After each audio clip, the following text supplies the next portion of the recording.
कहते हैं इस स्वर्ण नगरी में जो भी आता है वो यहीं का हो जाता है। यह जगह इतनी सुंदर है मानो अगर एक बार यहाँ कोई आ जाए तो अपनी दुनिया को भूल जाएगा। इस नगरी की सबसे बड़ी खासियत ये है कि यहाँ पे एक स्वर्ण नदी है।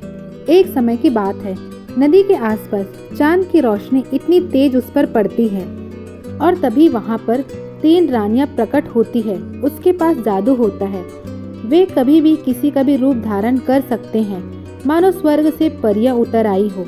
उनका नाम मीरा, देवी और माधुरी होता है। वे साधारण सी नदी में रहते हैं। उन तीनों की शक्ति और जादू से आसपास की जगह बहुत ही सुंदर होने लगता है और साधारण सी नदी एक स्वर्ण नदी में परिवर्तन होने लगता है। तीनों रानियां उसी स्वर्ण नदी में अपना घर बनाकर रहने लगते हैं। कई साल यूं ही बीत जाता है। तीनों रानियां अपने जादू और सुंदरता से उस वन में खूबसूरती बिखेरती हैं। उन तीनों को लगता है मानो इस संसार में वे ही सिर्फ अकेले हैं और उनके अलावा और कोई नहीं है। वे सिर्फ जंगल के पशु पक्षी को ही जानते हैं। एक दिन की बात है, देवी वन में विचर रही थी। तभी एक शिकारी जंगल में शिकार करने घुस आता है। देवी उसे देखकर चकित हो जाती है और बेहोश होकर गिर जाती है। शिकारी उस जादुई रानी को नहीं देखता और अपना काम खत्म करके वहां से लौट जाता है। कुछ समय बाद उसे होश आता है और वह वापस अपने दोनों परियों के साथ जाती है। देवी आकर अपनी सखी को बताती है, तब दोनों और डर जाते हैं।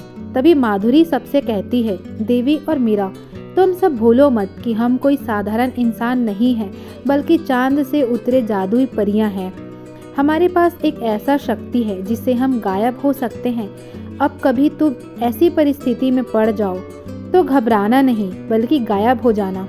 देवी इस बात को सुनकर बहुत ही खुश होती है। तभी माधुरी फिर से कहती है, देखो मैं तुम्हें याद दिला दूं कि हम गायब तो हो सकते हैं, पर सिर्फ दिन में, रात को नहीं, क्योंकि रात की रोशनी यानी चांद की रोशनी में हम गायब नहीं हो सकते, क्योंकि हमें श्राप मिला हुआ है। इसी श्राप की मुक्ति में हमने धरती पर जन्म लिया है। हमारे राजा ने हमें यहाँ भेजा है। कुछ दिन बीत जाता है। उसके बाद कुछ गांव के लोग उस स्वर्ण जंगल की कटाई करने पहुँचते हैं। तभी यह बात देवी को मालूम पड़ता है। देवी चुपके से अपनी दोनों सखी को छोड़कर वहां इंसानों को देखने चली जाती है। देवी को इंसानों को देखना, उनकी बातें सुनना अब अच्छा लगने लगता है। वह हमेशा कुछ लोगों को देखती है और उसे चुपचाप पीछा करके उसकी बातों को सुनने लगती है। जब कभी ऐसी स्थिति में पड़ जाए तब वह स्वयं को गायब कर लेती है। देवी को लगता है कि उसे कोई नहीं देखता और वह आकर अपने सहेलियों को दिन भर की बातें बताने लगती है। पर बात सिर्फ यहाँ पर नहीं रुकता। दरअसल जिस रात को देवी एक शिकारी को देखकर बेहोश हो जाती है और उसे लगता है कि उसको किसी ने नहीं देखा, उस रात को चुपके से वो शिकारी वहाँ छुपा रहता है और वह देखता है कि देवी के बेहोश हो जाने के बाद उसके 2 और सखी उसे उठाकर कहीं दूर ले जाते हैं। उसी को देखने शिकारी वापस इसी गांव वालों के साथ दूर के जंगल में घुस आता है और वो हर दिन की तरह देवी को गायब होते देखता है। अब उसे पक्का यकीन हो जाता है कि ये कोई साधारण लड़की नहीं है। शिकारी पैसों का भूखा और पापी रहता है। एक दिन जब सभी गांव वाले जंगल से लकड़ी काटकर लौट जाते हैं, तभी वह शिकारी उसी जंगल में छुप जाता है और देवी के आने का इंतजार करता है। रात हो जाती है और देवी वहां विचरण करने आती है। तभी वह शिकारी उसे अपने जाल में फंसा लेता है और पकड़ लेता है। देवी रात हो जाने की वजह से गायब नहीं हो पाती और उसके जाल में फंस जाती है। शिकारी उसे डरा धमकाकर सारी बातें पूछता है। तभी देवी डरकर सारी पोल खोल देती है और अपने स्वर्ण नदी का राज उसे बता देती है। शिकारी देवी को बंदी बनाकर कहीं छुपा देता है और स्वर्ण नदी लूटने की योजना बनाता है। शिकारी को ये बात पता रहता है कि रानियां सिर्फ दिन में गायब हो सकती है, रात को नहीं। इसलिए वो देवी को किसी अंधेरे गुफा में छुपाकर आ जाता है। शिकारी कैसे भी करके वो रास्ता ढूंढ लेता है। तभी मीरा और माधुरी शिकारी को अपने सामने देखकर घबरा जाते हैं। वे पहली बार इंसान को देखते हैं। तभी शिकारी उसे सारी बात कहता है कि मैंने तुम्हारे सहेली को बंदी बनाकर रखा है। इस सोने के नदी को तुम मेरे हवाले कर दो, मैं तुम्हारे सहेली को वापस कर दूंगा। तभी मीरा और माधुरी एक कहानी सुनाते हैं। हम तीनों चांद लोक से आए हैं, हमसे भूल हो गई थी, हमने अपने चांद लोक में एक वृद्ध व्यक्ति की दिल दुखाए थे, जिस वजह से हमें शाप मिला था कि हम तीनों धरती में अपना सजा काटेंगे और तब तक हम वापस नहीं लौट जाते जब तक कि हमारे राजा ना चाहे। जब हम इस धरती पर उतरे तब यह सुनसान जंगल था, न यहाँ हरियाली थी न कोई पशु पक्षी, और हमारे सामने यह साधारण सी नदी थी। हम तीनों यहाँ पर जल पीने आए थे।